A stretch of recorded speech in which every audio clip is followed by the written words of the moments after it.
দর্শক, এই বিষয়ে আরো খবর জানাতে এই মুহূর্তে সরাসরি যুক্ত হচ্ছেন সহকর্মী অন্তরা বিশ্বাস। অন্তরা, আপিল শুনানির সবশেষ কি তথ্য আছে জানাবেন আমাদের।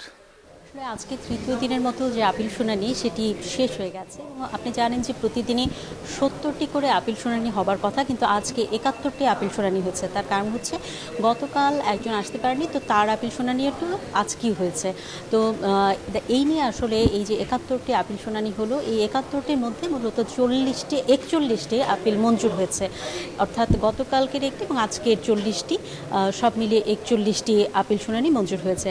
আর এখন আর বাকি আছে 435টির আপিল শুনানি, এবং সেটার জন্য বাকি আছে 6 দিন। প্রতিদিনই 70 জনের করে বা 70টি করে আপিল শুনানি হবে, কিন্তু শেষ দিনে একটু বেশি হবে, 80টির বেশি আপিল শুনানি হবে।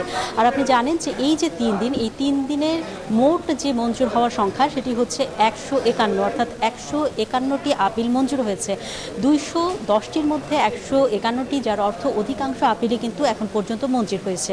আপনি জানেন যে জাতীয় পার্টি যারা আগে বেশ কয়েকবার তাদের আপিল নিয়ে এসেছেন এবং বিভিন্ন সময় নানা বিষয় নিয়ে তাদের ক্ষোভও জানিয়েছে, তো তাদের যে 30টি আপিল তারা করেছিলেন এবং সেই 30টি আপিলের মধ্যে 19টিরও বেশি আপিল এরই মধ্যে মঞ্জুর হয়ে গেছে, অর্থাৎ তাদেরও অধিকাংশ প্রার্থীর আপিল মঞ্জুর হয়ে গেল।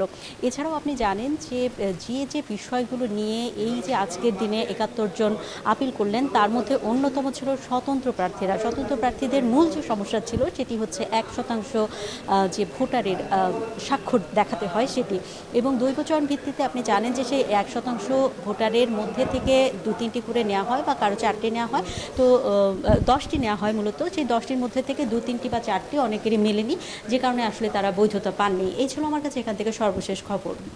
অন্তরা, আপনাকে ধন্যবাদ।